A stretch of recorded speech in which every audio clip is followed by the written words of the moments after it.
I don't even have the energy to pretend that it's a good evening. It's not. You are joining the Cover One Buffalo podcast because the Cincinnati Bengals have defeated the Buffalo Bills 24-18. I I wish I knew what was wrong, Aaron. Do you know what's wrong? I don't. I really don't. Everyone gets blame for losing a game like this. It's a big game. You want to bring your best in Sunday Night Football against a team like the Cincinnati Bengals, and the Bills just didn't. This is not going to be a fun post-game show, and I think it's going to be more processing what happened than telling people what happened. Yeah. I think that, there's a couple things we'll get out of the way. Obviously, Kincaid's fumble stinks. He's an awesome player. I'm not worried about him. It just sucks. He's literally upside down in the middle of the air trying to make a play. Jermaine Pratt punches it out. Jermaine Pratt's always making plays. Yeah, he's an excellent linebacker. The officiating was horrible, but it was horrible in both directions. I feel like, if you ask me to go back and count up all the bad calls, do I think we got a couple more bad calls than them? Yeah, but if you ask a Bengals fan, they probably say they got more bad calls. That one, though, I think it was the spots that the calls. We had a couple critical moments. The same thing if they call, say a couple different things on the field, it's different. There was definitely some where there was some ticky-tack stuff that we got called for that certainly looked like they were letting go later. A super weird intentional grounding that I genuinely don't understand. But officiating is not why we lost this game. No. It deserves a slice of pie. It'll get a little slice of pie. I don't think this is purely on coaching, although it wasn't perfect tonight. That was a really frustrating challenge at the end. I me, like I have an irrational issue with wasting second half timeouts. Probably more than what's healthy. Like I probably hate it more than it actually is called for. There's probably some times where you could do it, but like the one was just hey, honestly, 2nd and 15 is probably better than wasting the timeout. Just take the delay of game. I'll take my chances on 2nd and 15. That happens. Yeah. But the later one where it's 1st and 10, it's a 9-yard gain to Trent Sherfield. So we're debating 2nd and 10 versus 2nd and 1. It's 4-down territory. 2nd and 10, that's not. I believe that the guy up in the booth told Sean McDermott that, hey, no, his hand was under it. Honest to God, I kind of think his hand was under it. It probably was. If they call that a catch on the field, there certainly wasn't conclusive evidence to overturn it. You can't challenge that play because the juice isn't worth the squeeze. Right. It's 9 yards. You need the timeout because you're down by 2 scores. So no matter what, and we did get a score right afterwards, an awesome pass, but Josh didn't have all awesome passes tonight. The zip line to Stefon Diggs for the touchdown was an awesome pass. Even if that happened and you got the perfect touchdown on the next play, the only reason it would matter is if you got a stop, and the only way to get a stop is by stopping the clock. Yeah. You can't. That hurts. Inconclusive matter, like that word is super important when you're making a challenge. Real quick here, Patton. For those that are going to be listening to this tomorrow, I'm sorry that you're listening to this on Monday. And Patton, though, a great supporter here, says, feel oddly content, expect us to get crushed. Playoff percentage aside, I feel better than I thought I would. Felt like they were one play away. Kind of feels like the Bucs in 2001.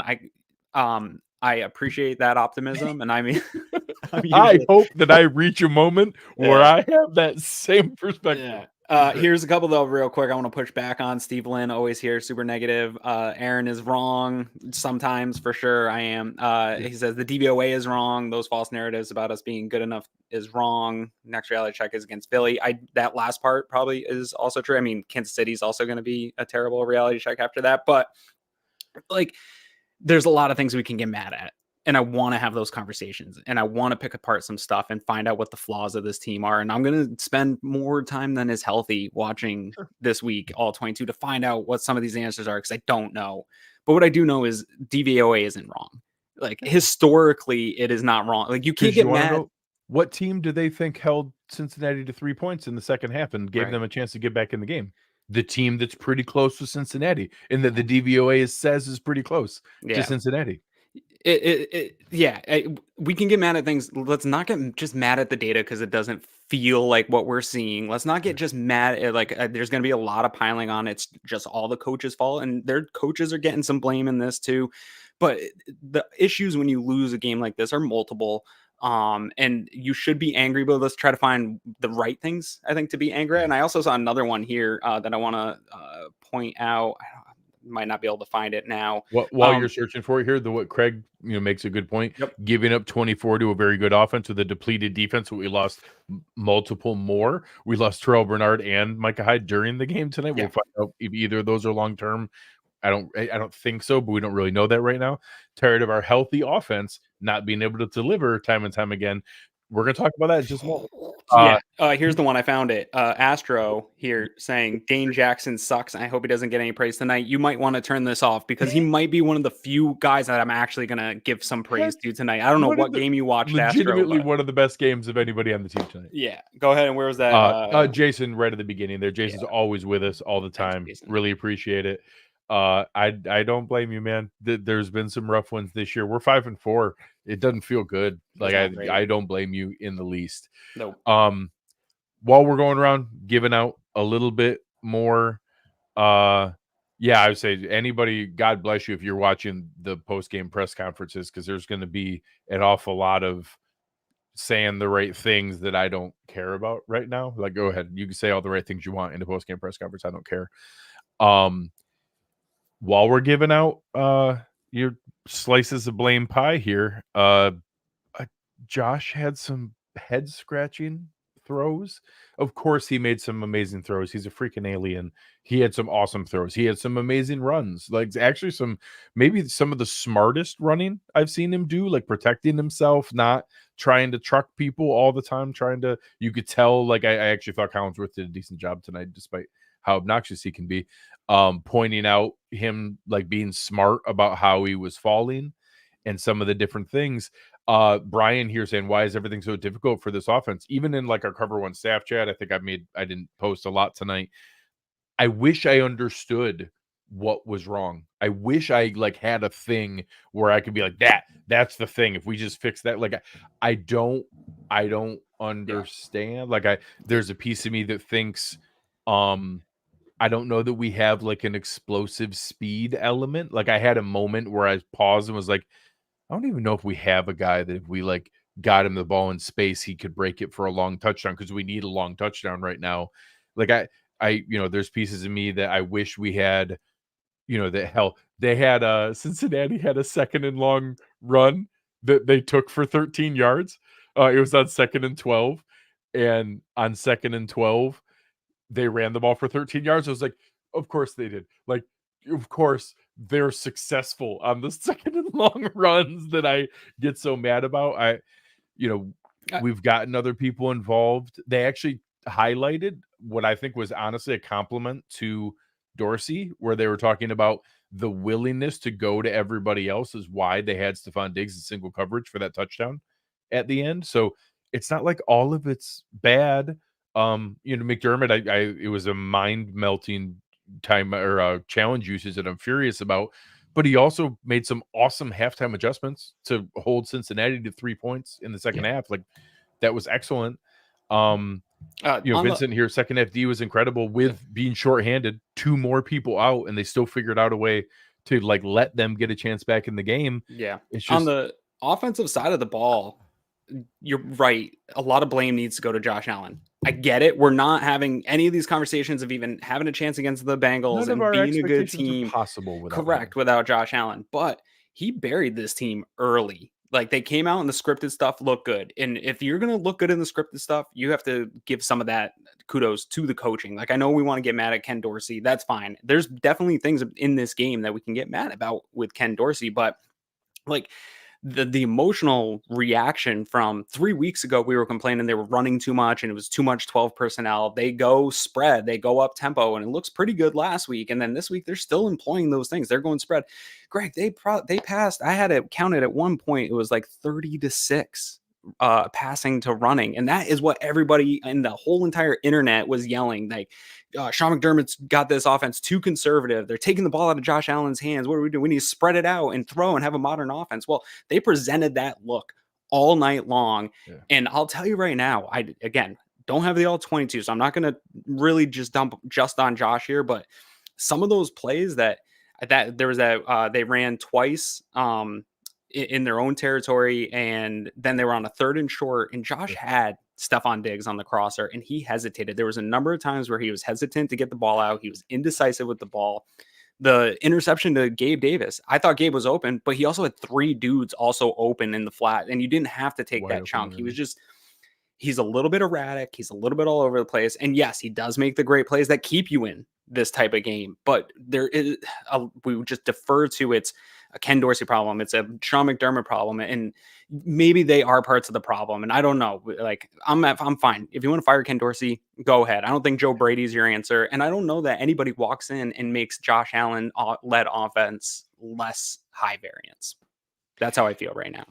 Yeah, correct. Right now, I don't have, and I think I saw a comment that, Dalton Kincaid didn't need to hurdle, that they're not a smart team. I'm never going to blame effort. Like, he's trying to get extra yards. He's trying to make a play. Sometimes when you hurdle guys, you clear them and you keep running for a touchdown. Like, I'm not going to blame him. He got upended to go through there. Amongst the missed calls, that slide tackle that the guy used and hit Kincaid's ankle, which was a blatant trip, which they've actually said is supposed to be an area of focus. Whatever. Again, the referees are not why we lost, but they didn't help. So, as we're going through there, all those different things, a lot of the guys that we brought up also made some awesome plays. Josh Allen made a couple amazing throws. Sure. We had some really good adjustments by the coaches. There was, they came back in the second half. They put together a couple drives. They didn't, the fumble play wasn't coaching. Like that was a great drive where they were about to score and put it back within reach. And then that all of a sudden that late score would have been to take the lead instead. All those things, it's just they can't get out of their own way. They can't string together enough positive decisions to go through. On paper, I think the offensive line is going to look okay because, they ran the rushing average will look okay. It's technically only 1 sack. They certainly seem to be moving Josh off the spot a lot. It felt like the stats only showed that it was 5 quarterback hits. It felt like more. So I when we go back and rewatch this, I don't know exactly what it's going to look like. I have a lot of frustration in the defense, but some of it is, when you have T. Higgins and Jamar Chase, you're going to make some really big plays. Brandon here, enough of the moral victories in this show. This team is far too talented to be 5-4. The Jets with Zach Wilson had the chance to go ahead of us tomorrow. McDermott and the staff are just not it. They're not championship caliber. It's time to move on. I don't agree with that, but I understand. Like I don't think this team is far too talented to be 5-4 is a very fair statement. For sure. They should be better than this. They should have won more games than they have. This is far below the expectation. I don't think the answer is that this is the wrong coaching staff and people should be fired, but I agree that they've failed to meet expectations, and I don't know what the accountability is. I don't know what that accountability should be. Yeah, I don't know that anyone's also here trying to say there's a moral victory in this evening. I appreciate the super chat. We're in agreement here. I'm not in agreement that McDermott needs to be fired. Again, go ahead and fire Ken Dorsey. I don't care. I don't think Joe Brady's that answer. I don't know who is. I don't know who you're pulling in off the street right now to change this offense and make an answer. The guy that everybody wants looks like he might get fired in New York. Yeah. Because he got embarrassed today. The Giants got embarrassed today. Totally. Maybe Dave will get fired and we can just hire him and bring him back. Bring back. Yeah. And to the point of Sean McDermott's defense, being frustrated with the defense, definitely. There's plays out there that big plays that, I mean, the one that Taryn gave up, that was a weird call where Taryn's out in space with Boyd, and that's a big spot. But again, people were frustrated that in those situations, McDermott just played prevent. He sent a ton of pressure on a play like that. He was going high variance to say, hey, if we have a shot here, we got to take our chances. And here's what, like, if you just go and look at this box score of this game, and you're going to see that they went up 21-7 in the first half. I please encourage you to go back and watch the positions that defense was put in throughout the entire first half of that game. They were playing within their own territory. Almost like 3/4 of the first half was plays within their own territory. And luckily, Zach Taylor punted on one of them where he probably shouldn't have. Luckily, we got a penalty on one that pushed him back out of field goal range, where it could have been worse. It could have been 24-7 right at the half. Yeah, and somehow surviving Josh's interception. Yeah, Bernard going out in this game, Micah Hyde going out multiple times in this game. Like they were just reeling from previous injuries. I actually thought, even in the first half when they gave a bunch of points, I thought the defense actually played better than expected with the situations that they faced. And they gave this offense multiple, I think I counted like 6 drives where they gave the offense a chance to get back into this game. Yeah. And the offense is really taking the big chunk of the pie here tonight. So the defense, we can have some of those conversations, but the problem with the Buffalo Bills right now is an offensive problem. You scored 3 points after 6 times where your defense gave you the ball back. So there's a couple of super chats that kind of go together here. So John saying Josh is regressing, the decision making at times just so erratic. Burrow looks so methodical with an arsenal of weapon, with an endless playbook. Again, remember that arsenal of weapons scored 3 points in the second half and let the Bills back into this game. So they weren't flawless either. They started out much better than the Bills. And Dave here saying it seems like they get away from what works. First drive up tempo, spread it around. Same on those drives in the second half, but in between, totally different. I don't know if you can just go up tempo all the time. Not when you're but failing. I agree that it's weird that right now, for the past while, that's the only thing that seemed to work is the 5 wide empty set. No huddle, like they talked about at the end, where you just basically make Josh the running game and everything else is chuck it. I agree. Right now, unfortunately, that seems like the only thing that's working. I don't think they went away from it, though. I think when you aren't completing passes and you aren't executing, you get the downside. You can't go no huddle. You get the downside of going up tempo is that you get 3 and outs that take seconds off the clock and put your defense right back out there. Because that was when you talk about those 6 opportunities, the times they didn't convert. 3 plays, 1 minute 18 seconds off the clock. 5 plays, 1 minute 37 off the clock. 3 plays, 2 minutes 9 seconds off the clock. 2 plays, 13 seconds off the clock with the interception. 4 plays, 1 minute 40 off the clock. So when you're going up tempo, it's awesome when it's hitting. But if you're not making the right read, and some of the hesitancy that to us seems like Josh, people use words like regress or, hesitant or whatever it might be. Some of that's Lou Anarumo disguising coverages and being a really good defense coordinator and just tricking what Josh is seeing. And getting pressure on him. Yeah, and again, I think the stats are very deceptive in the 1 sack and 5 quarterback hits. It felt like much more than that. But I think that there's a piece of that where I agree in the sense that it is what seems to work, but when it doesn't work, it goes downhill very fast. Yeah, you saw it in this game. And I think even some of those pressures, I think, were on Josh in having hesitancy of, he was on that podcast with Tom Brady and Jim Gray this week, and Tom Brady was really getting into him about, you got to take those checkdowns, you got to take the free yards. And somebody put out the dots. I forget which reporter put out the dots of the interception play.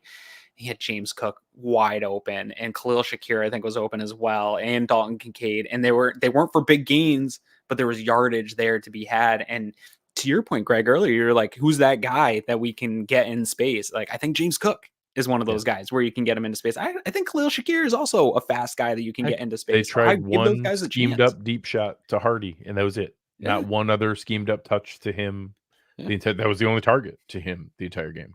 Yeah. So I think the Bengals were taking away some of the stuff deep. There was a lot of that too high shell stuff that we have seen them take that has really worked well against Josh Allen, taking away that gunslinger mentality for him to push the ball deep. And he's hesitating on the short stuff because he still wants to. And you see him patting the ball, and the pressure is just going to get in your face when you're playing a team like this.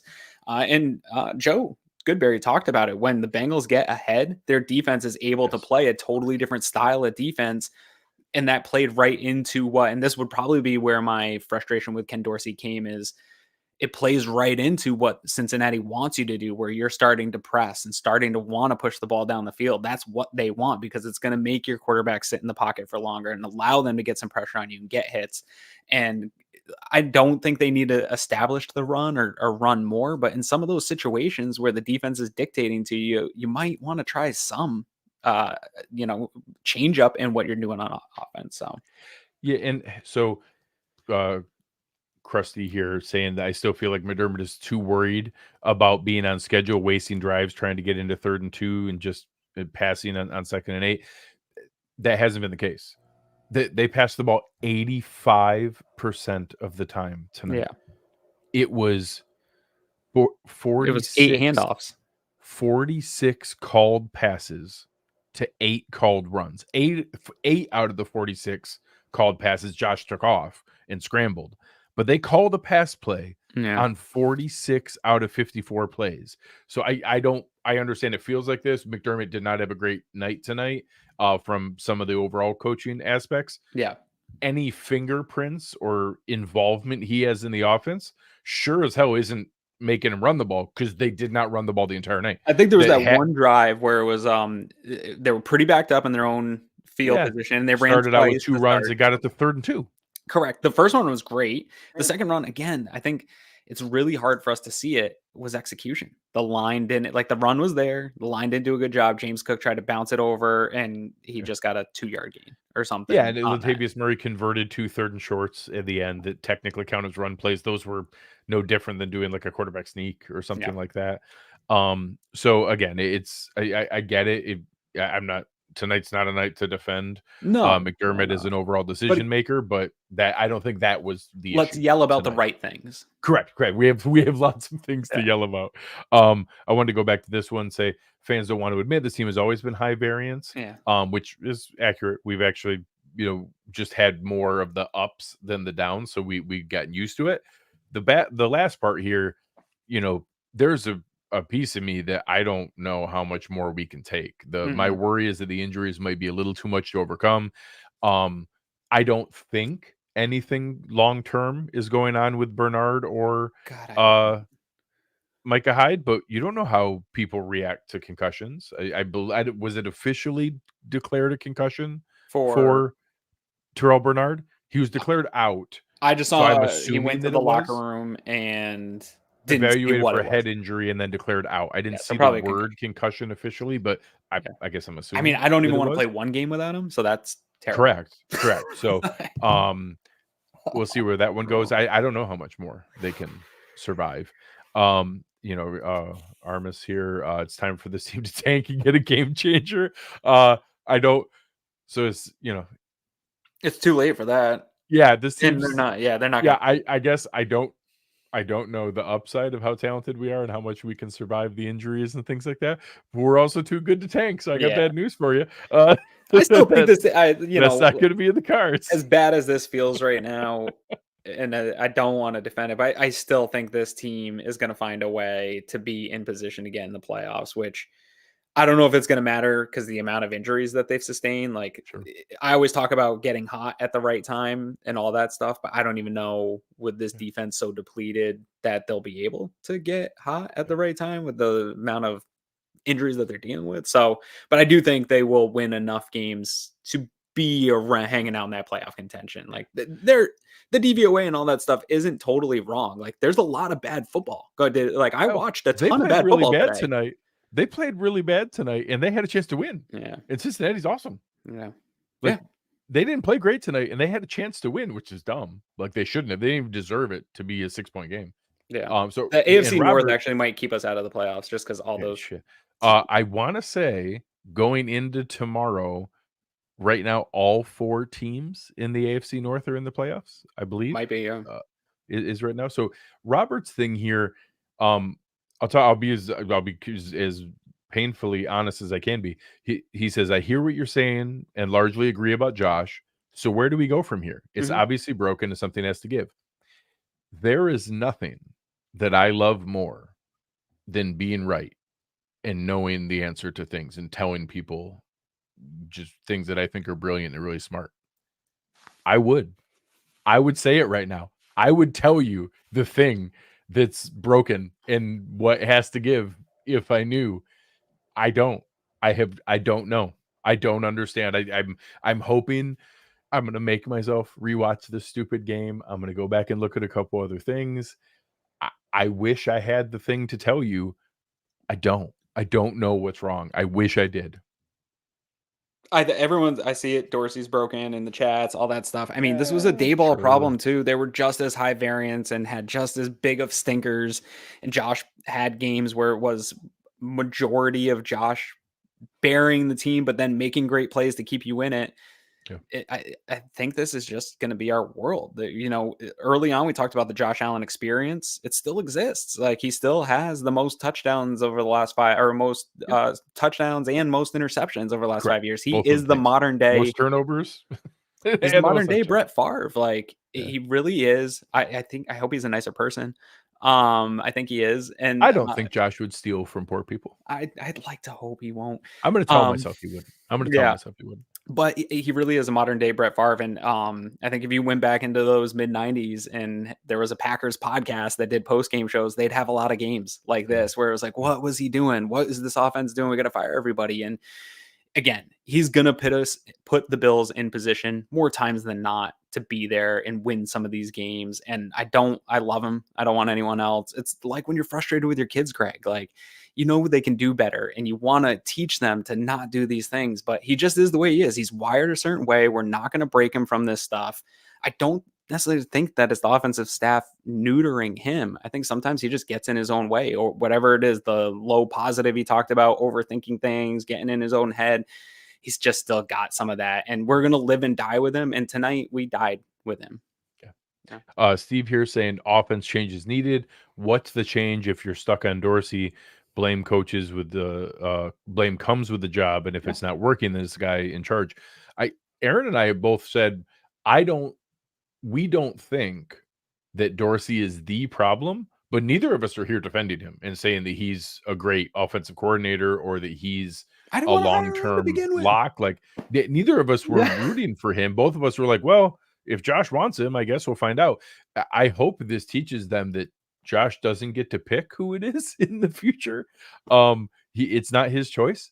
They need to pick the right guy and the most qualified guy and the guy who has the best interview or whatever other criteria they use. I don't think firing Ken Dorsey during the season is going to produce anything helpful.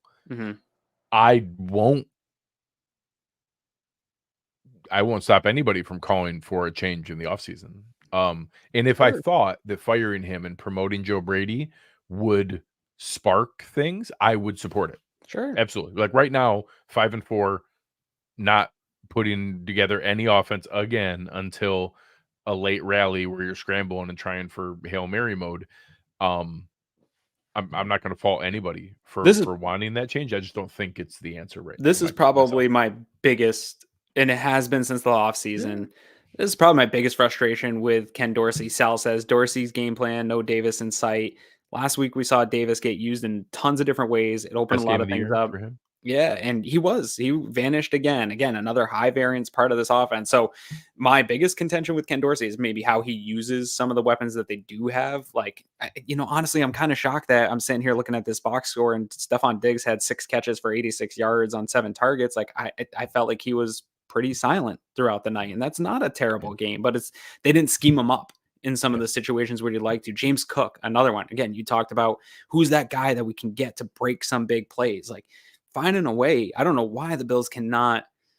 I don't know if it's how teams play Josh Allen and the fact that he can run, and so they're a little bit hesitant. They keep their linebackers in, but the fact that the Bills can't set up screens for a player like that, it's super frustrating to me when I watch teams get easy yards all across the league, watching red zone, getting up screens to players that aren't as good as James Cook. So those are probably my biggest frustrations with Ken Dorsey. But I think you're right, Greg. And I want to make another point, and I'll get killed on Twitter for this. All the time I hear, if you put Josh Allen and Kyle Shanahan's offense, like it would be the most unstoppable thing in the world. First of all, I think too many people are like, put Kyle Shanahan on this crazy pedestal. He is a good offensive coordinator.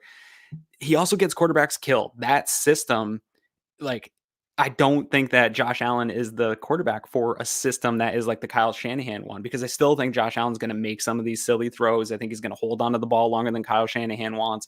Things aren't going to go like, to be in that system, you have to play within it. And everyone's mad at Ken Dorsey and Sean McDermott for trying to make Josh Allen a system quarterback. But those same people are yelling, let's get Kyle Shanahan, who needs a system quarterback to operate that system. Yeah. Like, I don't think we can conflate just because he has success. But again, he runs the ball a ton. Like, I don't think people actually want those things that they think they do. They're just looking for answers, and they say, oh, well, this is the bright offensive mind in the league. We need to just get that and give it to Josh, and then everything will be okay.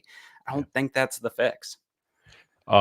Producer Chris here sharing that in the presser, Jess said he couldn't tell you why Gabe didn't get the ball. Said he won't know until he watches the film.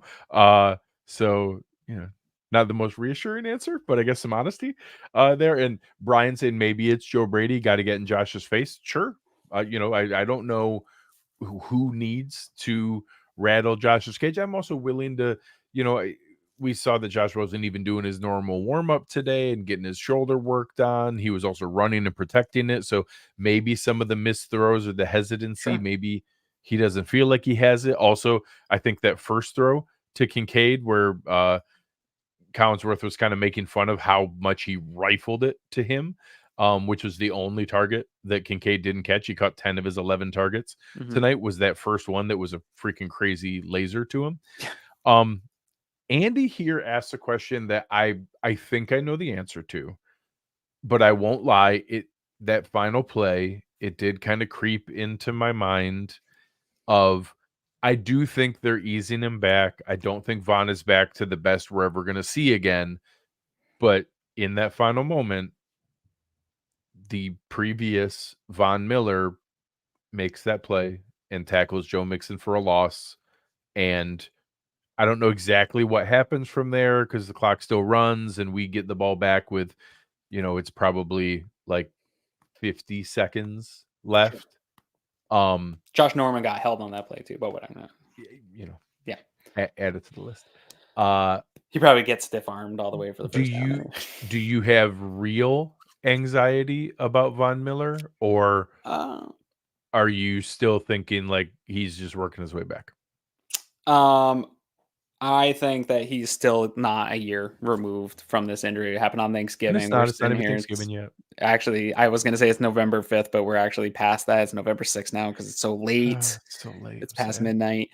And yeah, so he's got some time. We were having the same conversation about Trey White, right? Like when he was coming back and towards the end of the year last year. And I think it come back further. Yeah, I think if I have any concern, it's not the injury. Age in general will catch up to anybody at some point. Sure. So maybe there's some of that baked in here. But when these ACL injuries, I know players come back sooner and they come back well. It's rare and we hear about those ones, but the majority of players that have ACL surgery take a full year and a half. I remember we had the frustrations with Harrison Phillips. He tore his ACL. He took a full year and a half to come back. Trey took almost the full year of playing to start to get back before he obviously tore his Achilles. He was looking really good though at the start of the season again, looking more like himself. And I don't know if Von will. That's been my concern since that injury. We're all hoping that Von would just come back. There's people thinking that he would come back in September and be back to where he is because he's such a freak athlete. And my concern of him not even going to be able to be back to full strength even for a playoff push, because he might even get up to 80%, which is great. And 80% Von Miller is fantastic. But I think part of it is I'm not certain that tackle is because his ACL is not back and he's not fully back yet. But the frustration that he's not making the impact that his contract warrants, I Oh, think yeah. is just we need to give him a little more time here to fully come back. He's not even a year removed yet. Yeah, a couple more here. Steve mentioned McDaniels is one of the best at running this offense. Hate the guy, but he's a very good OC. I don't Yeah, want the that's tough. human anywhere near a building. That dude sucks. Like I don't. I, maybe there are worse people out there. I have to assume there is someone else that we can hire as And an do we have any offensive proof coordinator he can besides do it Josh without McDaniels. Tom Brady? What? There's no proof that he can run a successful offense without Yeah, Tom Tom Brady. Brady was awesome at running that offense. Yeah. I don't know that there's any evidence that he's actually good at Yeah. running that offense, but we'll see. In Francesco here, I'm also very concerned we overrate their talent. Think Knox, Davis, Cook, Old Vaughn, Hyde, Poyer. They're just guys. We don't have the talent others have. We do have special talents. Stefon Diggs is special. Josh Allen is special. Davis, maybe. Yeah, I think there are some challenges where, you know, maybe in our minds it's still the exact same all pro level of Micah Hyde and Jordan Poyer. In Yeah. our minds, it's, thinking Cook is special rather than just pretty good. We just haven't had pretty good since Shady McCoy. So that's not crazy that maybe some fans, and myself and Aaron included, maybe overrate some of the talent on the roster. I think they're still a very talented roster. I think they're still very good players. But yeah, I think besides Josh and Diggs, without Milano. So when Trey and Milano and Daquan Jones are there, those are guys that, Milano was going to be an all-pro again. Daquan Jones was playing at an all-pro level. Trey White maybe wasn't at his all-pro level, was playing great, was playing really, really well. Yeah. So yes, once you lose some of those guys, some of the second-tier guys that we just considered as nice starting caliber players, now maybe there's more things in question. Although I will push back on Poyer. I will maybe hide a little bit. I'm a little concerned. I saw Micah get beat a number of times. There was I think that one touchdown to Sample where he leaked out behind. I think that was not a bad call. I think that was a Micah Hyde bad call. But Jordan Poyer is playing excellent football right now, like straight up. I will make a case for maybe he's aging, maybe he's slowing down in some of the coverage stuff, but some and of what he's being asked to do, he's playing pretty well. And as Eric likes to remind us all the time, Poyer was never fast. Poyer's never been fast. Like he's been like below average speed for a safety the whole time. He's just smart and good and knows what to do. He was never fast. So we'll take that from here. I do want to go. Our guys over at West Herr are amazing sponsors. They're having a tough year with drive of the game. Yeah, this is not the first time that we've gone through here. I will say, that opening scripted that one was mine. Was nice. I thought that I felt like, it kind of felt like that Miami game where I was like, okay, it's going to be shot for shot, just throwing haymakers back and forth. And then we whiffed on our haymaker and the feet come out from under us. And we get the stop there. And then we go back and give them that quick interception and somehow survive that. And like those couple like near death experiences where we kept giving them chances. And like you talked about, we just couldn't kind of convert into a situation where we actually take advantage of what was going on. And then ultimately, after that third straight drive where it's another 3 and out and we give him the ball back at our own 45 because we didn't even give him any slice of the pie, and punters don't deserve all that much, but he had a tough day. Crappy timing for Sam Martin to have his worst day as a Buffalo Bill. He's been like, it's been nice not to have to think about the punter. Super consistent, really, really good. I think every punt was pretty bad tonight. Like his last one was the least bad yeah, of the punts, but all of them were pretty bad. It kind of sucked that just Sam Martin picked tonight to have his worst game as a Buffalo Bill. Literally 0 inside the 20. Yeah. All of them returnable. Lucky for him, everybody else had some bigger name players had bad nights, so people forget about that. So I will say I want to give some credit to the Bills defense in the second half if I'm going to give out an actual drive of the game. Sure. Because they gave the team a chance to be able to come back. They made some legit stops. That drive where they got him into the 3rd and 11, brought some pressure, were able to actually make some plays that, should have been a drive of the game. We got a 4th down stop. We stopped them on 4th down and we're able to give ourselves a chance. That's an 11-point game. That was what resulted in the Dalton Kincaid fumble drive, but that was about to make it 21-17. And they were going in for a touchdown. It looked very, very good. It was about to be first and goal, or maybe first and 10 at the 11, depending on exactly where he went down. The defense deserved to have a drive of the game in the second half because they gave them chances. They caused punts. They caught a turnover on downs. They held them for a field goal in a spot where it kept it a two-score game. They did their job in the second half, and we couldn't convert. So I'll give my West Herr drive of the game to the Bills defense in the second half. Yeah, those couple drives. The one I'll point out is Bills get the field goal coming out of half, which isn't good enough. Again, you had an opportunity here, to your point, Greg, talking about that first drive for the Bills offense. Flawless, right? 7 plays, 85 yards, three minutes off the clock. You get a touchdown. Allen's smiling, pointing at people. I'm feeling easier great. than the Bengals opening drive. Yes, I'm feeling great. And again, I was a little like Kevin Massayer, and we've had that conversation of, do you defer? Do you give them the points? Like, the Bengals are super good when they get the first score. And I was at this point, when you get that touchdown, I'm feeling like, hey, I don't even care that they got the first touchdown, because now that you've scored, if we're scoring easy like this, then I can get into a shootout with a team like this. But bringing it back to the idea that you get that double dip, right? When you don't get the first possession, well, they fail to end the half. They don't get anything from out of the half, which should have been I won't call two field goals an actual double dip, but it should have been two scoring possessions. But it should have been 2 field goals. So we should have actually had 2 scores. The stupid intentional grounding thing. Yes, which came in super late. Josh Allen was already on the bench. They were already lined up for the field goal, and that call comes in. But whatever. Yeah. So you're coming out of halftime, and again, I'm mad at the offense, because then you get the ball at half, and you have a pretty good drive, and it ends in a field goal. And it's like, okay, well, you scored. You get it to an 11-point game. Like, I'm not mad, but it's like, man, you really need a score there. But then this defense, to your point, comes out, and it was a little scary at first, because they give up a big scramble, and Joe Burrow picks up a first down, and you had him in 3rd and 4, and he picks up a first down scrambling again. And I know a lot of people have been like, hey, where's this defensive line? But Joe Burrow was super slippery tonight. They had pressure on him consistently. And this is what I will say. Josh Allen did not handle the pressure well, especially in the first half, as well as Joe Burrow did. He was smooth. He kept his eyes downfield, and he picked up really good yards. Josh got better as the game went with the scrambling and things like that. But Joe gets that, and then he hits T. Higgins on a 1st and 10 for 21 yards. And you're thinking like, here comes the defense is going to let up after we finally got some points, got this thing maybe within reach, but then they buckle down. And on a 2nd and 10, Taron makes a fantastic, they swing pass out to Joe Mixon, and Taron Johnson comes up and just stops him for a -1. And then it's 3rd and 10, and Micah comes in on a perfectly timed blitz, gets his hands up and deflects it. And that, for me, was probably the drive of the game, if the offense was able to do anything with it. I know they went on a better drive later. They do a quick 3 and out. And then obviously that one that you talked about where they get the 4th down stop.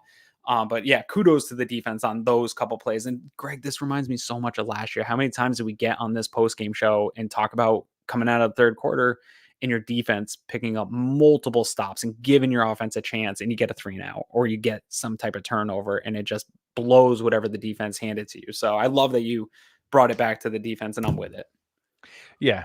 So shout out to our friends at West Herr. They've been good to us. They deserve better, just like the fans do. They deserve better than the 5-4 record has given us an opportunity to talk about fun drives of the game, and even some of the wins haven't had fun drives of the game. But we love West Herr.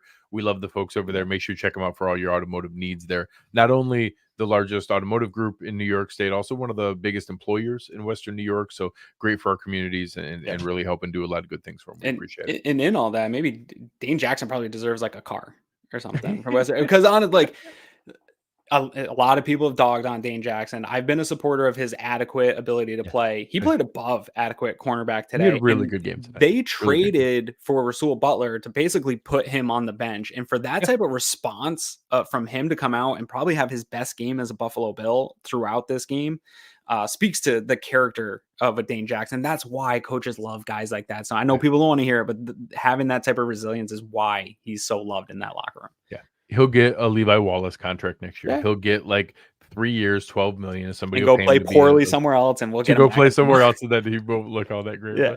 But in our scheme, he's adequate, and tonight Yeah. he was above And he adequate. played good. A random note on that play where Micah Hyde batted the ball down.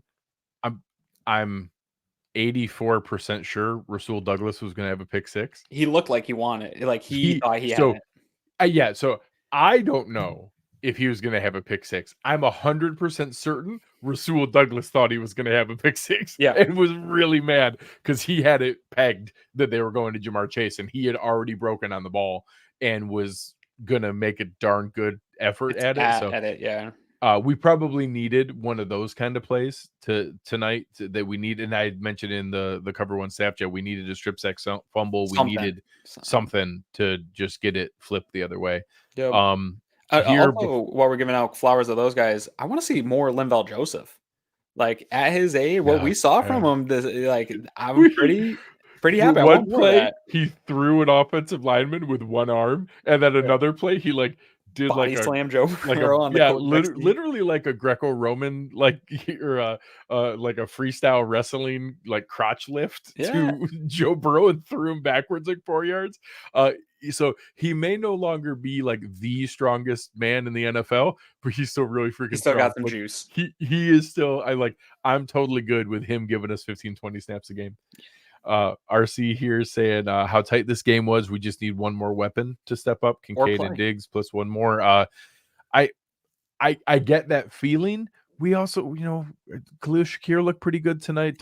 Gabe Davis had an awesome game last week. I feel like there's plays there to be made. I don't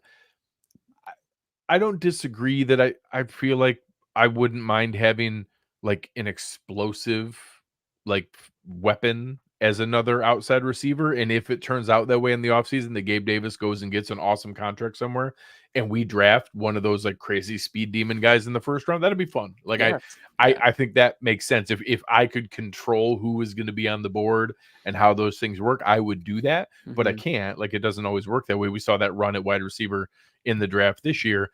But I get the feeling that it feels like we need one more thing. I think there's talent on this offense, and I think that a combination of Josh Allen and Ken Dorsey need to get more out of what we have in this offense and take more advantage of it. I'm good with not seeing Trent Sherfield line up at wide receiver. I understand he's a really good special teams player. I understand the role that they have carved out for him, but Khalil Shakir is an explosive play machine right now in this offense, and they looked their best when he was involved, I think, against the Bucs. And so I would have liked to see that. What did he get? 4 targets. He caught all 14 yards per for 57 yards. I would love to see him get more of that. Dalton Kincaid showed that, again, he's special, and he's going to be a player that's going to be around for a long time as special, and obviously Diggs is. So I think the amount of weapons are there. And again, I'm still a big, maybe I'm overhyping our players, like one of those comments said, but still a big believer of we got to find some ways to get James Cook in space, especially if we're only going to hand him the ball 6 times. Like, he needs to get 10, 15 plus touches a game with the type of special player that I think he is and the type of player he can be in space. So I think the players are there. It's just finding ways to get him the ball. And again, I don't know that it's more players, it's more plays, to your point. Like, we needed one of those big plays on defense, a big turnover, or Josh to not throw that interception, or, make a bigger play at some point, take over the game. I think it's really, when we watch this all 22, I think it's going to come down to a lot of execution errors, and that there were plays there to be made on both sides of the ball and that they weren't made.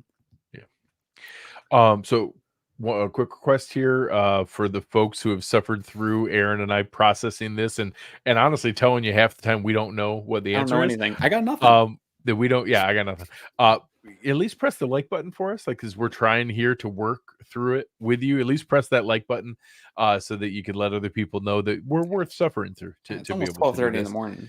Yeah, good Lord. I know I saw someone give Dan Dawkins a shout out. I actually thought he looked pretty good. I thought Spencer Brown got walked back a couple times, but Sam Hubbard and Trey Hendrickson are some tough dudes, especially when they're playing with a lead. Yeah, and like I said, it felt like Josh was getting pressured more than what the numbers said, but the numbers show that we hit Joe Burrow 7 times and Josh got hit 5 times. So maybe it wasn't. Maybe it just felt different. I am curious when we go back to watch this how I want to see some stuff downfield. There were some plays where I don't understand. Like one of the one sack, Josh Brown got sacked one time. The one sack where I swear it looked like Kincaid was wide open and Josh hesitated. It was There's a a lot of 3-step drop. hesitation. It was a 3-step drop play call, and you saw him take the 3 steps and hesitate and pull back, and he waited that one extra beat, and that one extra beat was when he got sacked, and it was there. It looked like that was the right play call in the right situation, and Kincaid got open, and Josh ate it, and that's why it's hard to tell on broadcast. Maybe there was somebody coming in from off screen where I couldn't see it, and that Josh was smart to eat it, but it looked like the wrong decision in the moment. I think there was a lot of indecisive play from Josh Allen, even in when to get out of the pocket and move around the pocket. It felt like there was times where he was like, I should run, I should pull it back. And maybe that's the shoulder, right? I don't know what the why is for the indecisiveness. We'll see some of it on all 22. Some of it we'll just never know. But even that drive that I think people are super upset with, where they were in their own territory and it was run to get to second and short and pass. Spencer Brown and Osiris Torrance got beat on a stunt, straight up. That stunt worked and they got beat. But Josh, again, hit the back of his step. And I think there was some answers there if he let the ball go and just take the hit, and he held the ball and it turned into a sack. And that was probably one of the type of drives that's like a death kiss in that moment where the defense got to stop. You're buried in you just need to get a couple first downs. I don't even need you to score here. Just get a couple first downs and flip that field position and give your defense a break. And for him to take a sack in that position, super frustrating. So there's a couple of those plays I have checkmarked to really go back and watch once we get this all 22. Cause I think you're right, Greg, that there was some decision-making seemed slow, and some of the processing on Josh's end seemed slow, and not just in the pass game, when to break the pocket. Again, I thought Joe Burrow looked much better. I think that our defensive line did get more pressures on him, but Joe did a better job of eluding some of that pressure and manipulating the pocket and stuff. And Josh just got a little antsy. Yeah. So RJ here, there was a play. Diggs and Kincaid didn't run into each other, but their feet got tangled, which is just telling you what kind of night it was from a luck standpoint. Literally, the two smoothest athletes on our offense got their feet tangled together. That's just when that's happening, it's not your night. Those are literally the two smoothest athletes on our offense, and their feet got tangled up running a route that they run thousands of times, and purposely get like that to be able to confuse the defense and get one of them open. So it was interest there. I think End Times, who I think might be a Bengals fan. I don't really know.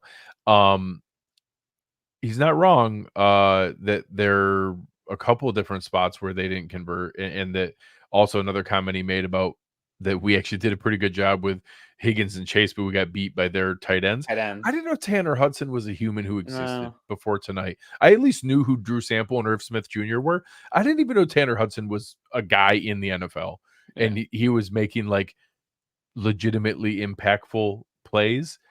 And that sucked. I don't. Tough. I don't have the answers. Not great, Bob. I got nothing on that. Yeah. All right, guys. I don't have any more in me. I got nothing else. I got to go to bed. I got one more thing that we need to say to people, and it's if you like us at all and you want to support our efforts at all, I can't even find the video, Greg. Where is it? Pull up our here we go. Listen to these idiots for a second and we'll tell you how you can support us. Many people ask us the best way to support us here at Cover One, and that is to sign up to become a Cover One OnePass member. That contribution helps give us the access to all the data and information we use to create the content that you love. And I think most importantly, brings you into our community of insiders.